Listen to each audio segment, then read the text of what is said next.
આશીર્વાદ. શિલ્પાબેન, કારણ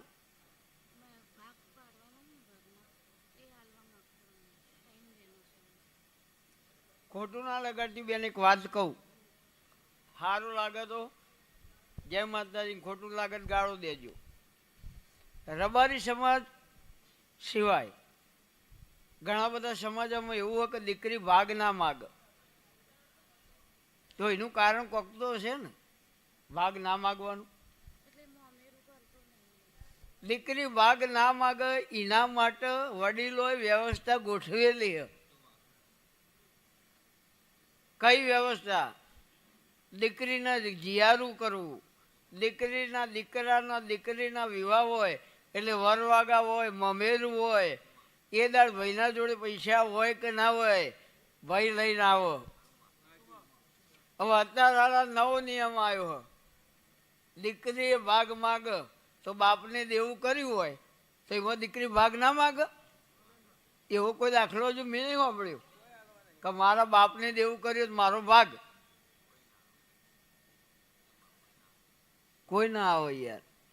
પણ કોક આપણી ભૂલ હોય તો જ પિયર પક્ષવાળા આપણને ના બોલાવું, ને કે આખા વર્લ્ડમાં કોઈ ભાઈ એવો ના હોય કે બેનને ના બોલાવો.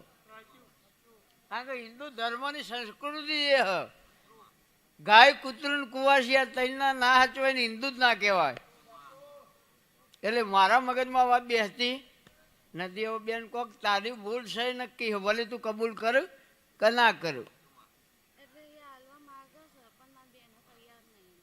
બેન 1000 રૂપિયાની વ્યવસ્થા હોય તો ભાઈ 1000 આપણે 5000 લેવા, ભાઈઓ શું કરે મારે? આર્યો ઝઘડો હો. હા, એટલે મને ખબર પડો. સમાધાન જેવું આ દુનિયામાં કોઈ હથિયાર નહીં. અને આ દુનિયામાં તલવારો લઈને, લાકડીઓ લઈને બાજવા નીકળશે કદી જીત નહીં થાય. પ્રેમ છે, જીભમાં મીઠાશ છે, આખી દુનિયા જીતી લેવા છે. એ જીભની તાકાત છે. એટલે સમાધાન થઈ જશે. સારી વાતમાં ઉભા રહેજો. કોઈ માતા નહીં નડતી, જીભ નળ. આશીર્વાદ. કામ બોલો. હા બોલો. તકલીફ કેટલા ટાઈમથી? ડાયાલિસિસ ચાલુ? મેડિકલ ટ્રીટમેન્ટ લેવી જરૂરી છે. પણ કાળકા માતાનો વખો સાચો હોય, હું ચેહર દોડતી હોઉં તો આજથી ખમા થાય, મેડિકલ ટ્રીટમેન્ટની અસર થાય. એટલે ડૉક્ટર એવું કહે કે કિડની ટ્રાન્સફર કરાવો તો રેડી થઈ જાય અને સમાધાન થઈ જાય, કિડનીનું સેટિંગ થઈ જાય અને રેડી થઈ જાય. 6 મહિના ઓકે થાય તો પછી મને પૂછવાનું કે કાળકાનું શું કરવું અને જોગણીનું શું કરવું. જ્યાં મારો ભગવાન ખમા કહે હવે 2 અગરબત્તી ને 1 મુઠ્ઠી દાણા જીવડો ને. ગામ બોલો ખાલી. ધંધો શું કરો? જો ભાઈ, એક ભાઈએ મને ફોન કર્યો કે ભુવાજી તમારી માતા જેવી. કીધું જબરી છે. તો કે મારે બૈરું નાહી ગયું લાવી આલે હું માનું. અરે હારા તારા કોડા બળ નહીં, બૈરું નહીં, કશું ના રે ઘરમાં. એ માતાની જો જરૂર હોય યાર. લે ધોકો, એકી ધોકો પાડી દેવાની માતા કોમ કરે. બૈરું ના રહે એમાં માતા એવું કરે? હા, કોક આપણી ભૂલ હોય એ બધું મેલીને તમારે ઘેર શું લેવા આવે? બેનપણીઓ મેલ દે, કુટુંબ મેલ દે, મા બાપ મેલી દે અને તમે એને કશામાં ના ગણો તે હું મફળીઓ લેવા દે તમારે ઘેર? દરેકની વાત હ.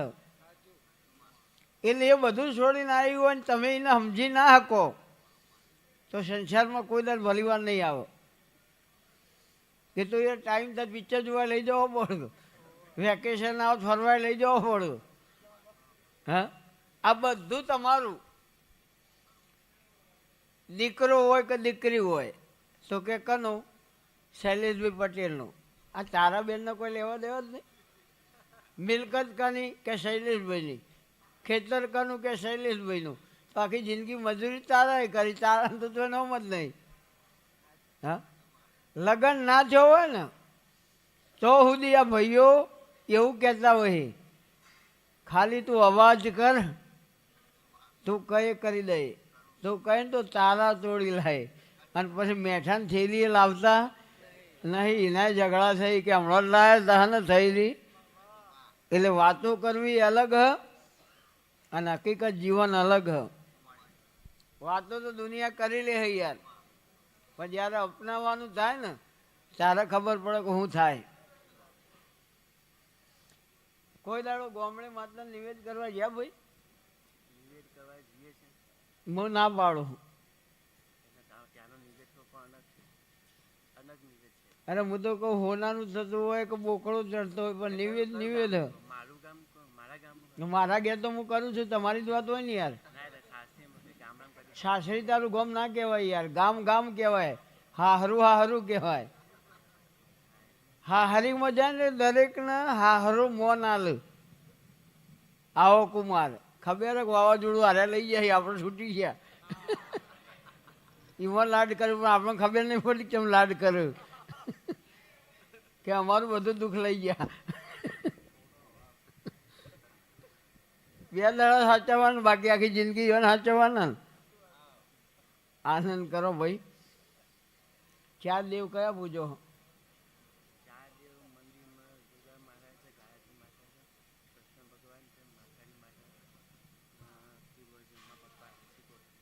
બે મહિના 11 દાડા બધું સારું થઈ જાય પછી મને પૂછવા આવજે, આશીર્વાદ. ચાર કામ થઈ જશે. હા, આનંદ કરો. હા, હું આવું 2 મિનિટ. આ કેસ લઈ લઉં ભાઈ, જીગરભાઈ ના લઉં.